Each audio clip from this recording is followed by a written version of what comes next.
Hello friends, ഇന്ന് ഞാനൊരു hair care video ആയിട്ടാണ് കേട്ടോ വന്നിട്ടുള്ളത്.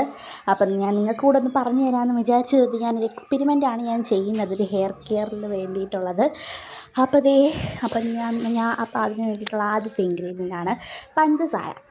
ഞാൻ നല്ലൊരു പാത്രം എടുക്കണം. പാത്രം എടുത്തതിന് ശേഷം നമുക്കതിലേക്ക് പഞ്ചസാര ഇട്ട് കൊടുക്കാം. നിങ്ങൾ നിങ്ങളുടെ ഹെയറിനനുസരിച്ചുള്ള പഞ്ചസാര വേണം ഇട്ട് കൊടുക്കാൻ. ഞാൻ എൻ്റെ ഹെയറിനനുസരിച്ചുള്ള പഞ്ചസാരയാണ് ഇട്ട് കൊടുത്തിട്ടുള്ളത്.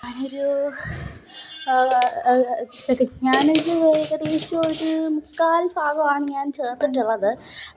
ഈ പഞ്ചസാരയെ പറ്റി പറയാനായിട്ട് ഒത്തിരി ഗുണങ്ങളുണ്ട് നമ്മുടെ ഹെയറിനെ സംബന്ധിച്ചോളം. നമ്മുടെ ഈ ഡാൻഡ്രഫ് മാറ്റാനും മുടി കൊഴിച്ചിൽ മാറ്റാനും താരൻ മാറ്റാനും ഒക്കെ ഈ പഞ്ചസാര നമ്മളെ സഹായിക്കുന്നതാണ്. നമുക്ക് നല്ലൊരു റെമഡി കൂടിയാണ് കേട്ടോ ഈ ഒരു ഷുഗർ എന്ന് പറയും. അപ്പോൾ എല്ലാവരും മിക്കവരും യൂസ് ചെയ്യുന്നതെന്ന് പറഞ്ഞ പാക്കിനകത്ത് ഈ പഞ്ചസാരയുണ്ട്. അപ്പോൾ നമുക്കിതൊരു സ്ക്രബ്ബറായിട്ടും കൂടി യൂസ് ചെയ്യാം കേട്ടോ ഹെയറിൽ. അപ്പോൾ അടിപൊളി ഒരു സംഭവമാണ് കേട്ടോ ഈ പഞ്ചസാര എന്ന് പറഞ്ഞാൽ ഹെയർ കെയറിന് വേണ്ടിയിട്ട്. അപ്പോൾ പഞ്ചസാര എടുത്തിട്ടുണ്ട്. പഞ്ചസാര ഞാൻ എടുത്തിട്ടുണ്ട്. പിന്നെ അടുത്ത ഇൻഗ്രീഡിയൻ്റ് ആയിട്ടുള്ള ഷാമ്പു ആണ് കേട്ടോ ഞാൻ ഒഴിക്കുന്നത്. അപ്പം നിങ്ങൾ ഉപയോഗിക്കുന്ന ഷാമ്പു മാത്രമേ യൂസ് ചെയ്യുക കേട്ടോ.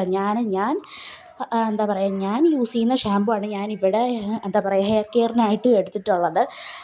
അപ്പം നിങ്ങൾ യൂസ് ചെയ്യുന്ന ഷാമ്പു മാത്രമേ എടുക്കാവുള്ളൂ. അപ്പോൾ ഏത് ഷാമ്പു ആയാലും കുഴപ്പമൊന്നുമില്ല. ക്ലിനിക് പ്ലസ് ആണെങ്കിൽ ക്ലിനിക് പ്ലസ്,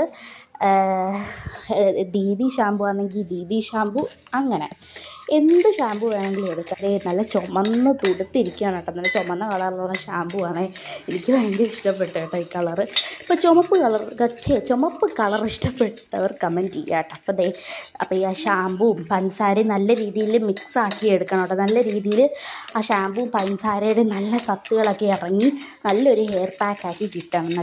ഒരു കട്ടിയുമല്ല, ഒരു കുറുക്ക് രൂപത്തിലാക്കി എടുക്കണം. കുറുക്കിനെക്കാട്ടിലും ഒരു കട്ടിയായിട്ട് അപ്പോൾ ലൂസും അല്ല കട്ടിയും അല്ലാത്ത പോലെ നമ്മളാക്കി എടുക്കണം കേട്ടോ. അപ്പോൾ അതാണ് ഇതിൻ്റെ മെയിൻ ഹൈലൈറ്റ്. അപ്പോൾ ഞാൻ നല്ല രീതിയിൽ ആ ഷാമ്പുവും ഇതും നല്ല രീതിയിൽ മിക്സ് ചെയ്തിട്ടുണ്ട് കേട്ടോ, ഷാമ്പു പഞ്ചസാര. പിന്നെ നമ്മൾ ലാസ്റ്റ് ഒരു പൊടിച്ചൊരു വെള്ളവും കൂടെ ചേർത്തിട്ട് വേണം കേട്ടോ മിക്സ് ചെയ്യാനായിട്ട്. അന്നേരം നല്ല ഒരു പാക്കായിട്ട് കിട്ടും. പിന്നെ ഞാൻ ഹെയറിലായിട്ട് അപ്ലൈ ചെയ്ത് എടുത്തു കേട്ടോ. ഫുള്ളായിട്ട് നല്ല രീതിയിൽ സെറ്റ് ചെയ്തു. ഇനി ഒരു 1.5-2 മണിക്കൂർ ഇങ്ങനെ തന്നെ ഇരിക്കും. 1-1.5 മണിക്കൂർ നമ്മളിങ്ങനെ തന്നെ ഇരിക്കണം. പിന്നെ അത് കഴിഞ്ഞിട്ട് നമുക്ക് ഒന്ന് ഡ്രൈ ആയതിന് ശേഷം വാഷ് ചെയ്ത് കളയാവുന്നതാണ് കേട്ടോ.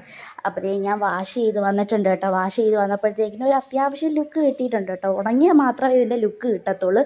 അപ്പോൾ ഇത്രയേ ഉള്ളൂ. ടാറ്റാ.